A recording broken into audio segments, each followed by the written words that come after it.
43 inches, 4K, Korean display. You've all asked for it. You don't like the small displays. You want the big ones, and you want them cheap from Korea. And that's what we've got here today to show you. Korea, you say?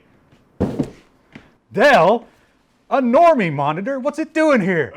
Get rid of it. Get it away.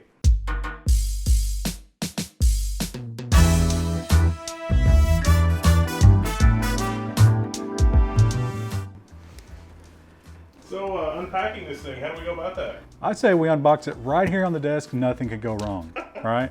You really should unbox these on the floor, but I guess. But we're professionals.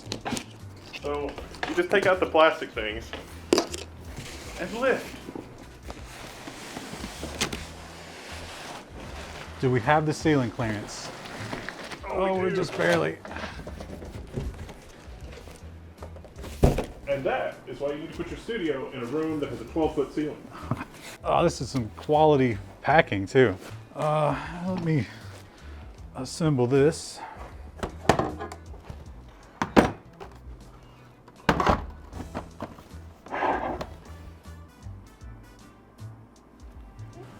Now comes to the trickiest part of the unboxing. Not really, no. You just lift the display out of the foam without putting your thumb into the display and bruising it.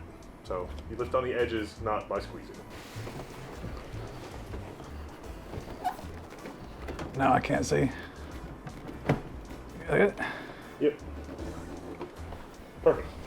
The mounting stand for the monitor does use standard VESA mounts, 400 millimeter, but it is also drilled for your standard 100 millimeter VESA mount as well. So if you've got high-end monitor arms, like the Spaceco monitor arms, you can totally use those with this large display. So this is the Dell P4317Q in all its glory. 43 inches, 4K. And expensive. Very expensive.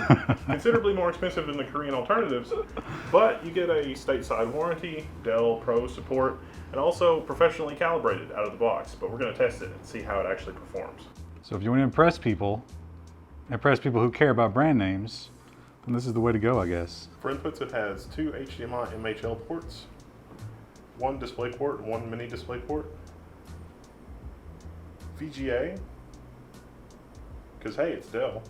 Analog audio in, analog audio out. It also has four USB 3.0 ports and a USB 3 input. So this guy is all plastic, surprisingly thick, especially here at the bottom for a monitor of this size. You usually see them be pretty thin. Maybe speakers or cooling. I'm not sure exactly what's going on down here. I guess if you have to use monitor speakers, then it's got them. It's also got nice buttons, but they're comically small. Compared to most monitors where the really clicky buttons that's frustrating to use and you press them like 5 times to get something to happen, at least these are a little less grating on your senses, even if it remains to be seen if the on-screen display works any better. Let's get this over to the test bench and see what happens.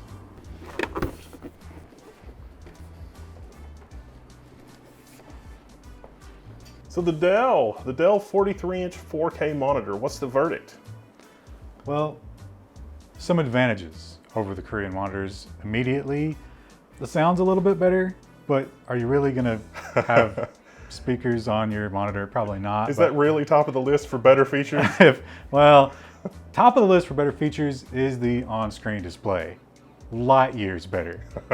Really, I mean, it's amazing. And how often do you use that? You know, maybe twice a year, but it is way better. One thing that this monitor does support, like the Korean monitors, but that is hard to find on other displays, is the picture-by-picture support and picture-in-picture support. Now, one of the reasons that we bought the Korean 55-inch monitor behind here was for 4 inputs, so we could run 4 computers at once off of one 4K display. This supports the same feature. You can use the 4 different inputs on this to actually run picture-by-picture, or even VGA. But each of those inputs will run at 1920 by 1080. So that's a really huge feature if you're into, you know, lots and lots of computers hooked up to this monitor. Compared to some of the less branded monitors that we've reviewed, this one is very bright. You get a lot of brightness out of this thing. We didn't even max it out, and we had to turn it way down for the calibration test. Yeah, Krista helped us out and did the full suite of color calibration tests. And it is 100% sRGB, but it's not quite 100% for NTSC or the Adobe color gamuts. Those color gamuts are on screen. You can take a look at those. We did create a color calibration profile, which, like the last few monitor reviews that we've done, if you want to download those, it's great. But Dell actually ships the color calibration profile for the display on a driver CD with the monitor. So that's a nice touch. CD? Where are we going to find a time machine to use that? But other than that, it's pretty much what we've come to expect for 4K monitors. It's expensive. It's 60 Hertz. And no FreeSync. Yeah. But 60 Hertz 4K, Dell stateside warranty. You're going to pay a premium for the warranty. You're going to pay a premium for the panel quality. There's no dead pixels. There's absolutely nothing wrong with the panel. It is flawless. It's also got a really nice matte finish as well. And it's hard to balance the matte finish on a high resolution display because you lose the sharpness of the display. And they've done a good job sort of finding the balance. The color finish is kind of a nice two-tone. It's a black and sort of a metallized gray. Yeah, like a gunmetal. The only other notable feature, and we really noticed this when we were doing the color calibration, is the extreme angle that you can view this thing. So I'm basically on the side here, and I can read those icons over there. You get a little bit of shadowing on the other side, but at this angle, that's pretty forgivable. So if that's important to you, if you're gonna surround yourself with monitors, might be one to look at.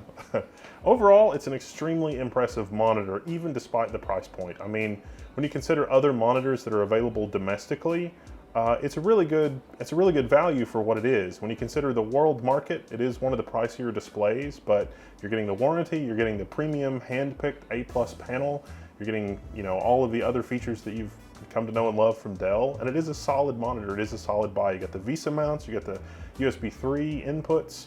You know, what do you want? It's a pretty decent display. So if you pick one of these up, or you're thinking about picking one of these up and you have questions that we didn't answer, come to the forum at Level 1 Techs. I'm Wendell.